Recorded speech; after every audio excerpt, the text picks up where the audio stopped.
代际创伤，有时也被称为跨代创伤或世代创伤，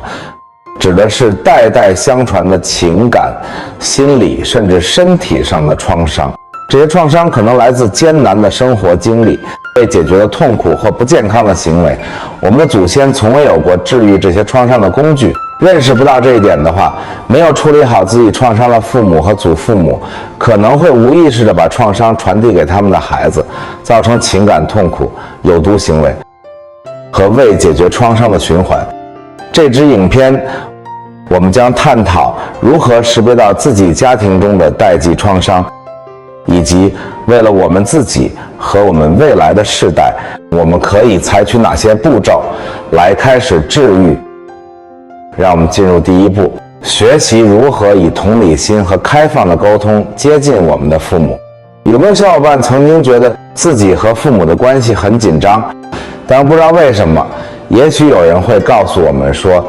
设定界限是解决办法，但有的小伙伴内心深处觉得可能有另一种方法，更有连接的东西。疗愈家庭状态的一个关键步骤是理解自己的父母，往往是基于他们自己的成长经历和价值观出发采取行动的。他们可能没有完全意识到他们的行为是如何影响孩子的，因为他们在重复他们所学到的东西。与其设立严格的界限或把自己边缘化，不如试着用同理心来进行交流。同理心并不意味着为有毒行为找借口，但它确实意味着试图理解它的来源，使用冷静、非防御性的语言。比如，我觉得陈述可以为更有成效的对话打开大门，让双方都感到被倾听，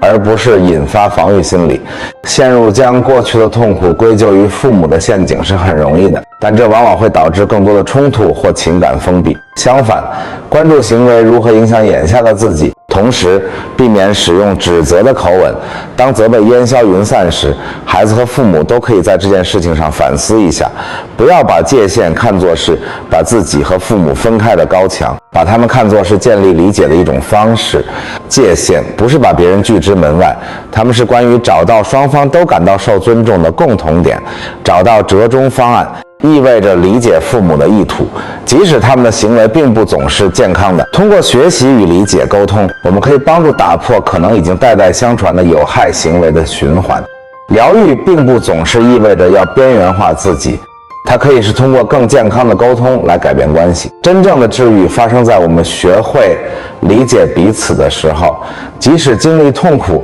如果我们以同理心和开放的态度对待父母，就有机会建立更健康、更有意义的联系。小伙伴们试过理解自己父母的观点吗？这样做如何改变了你们的关系？欢迎大家把自己的经验分享到下面评论区。感谢收看，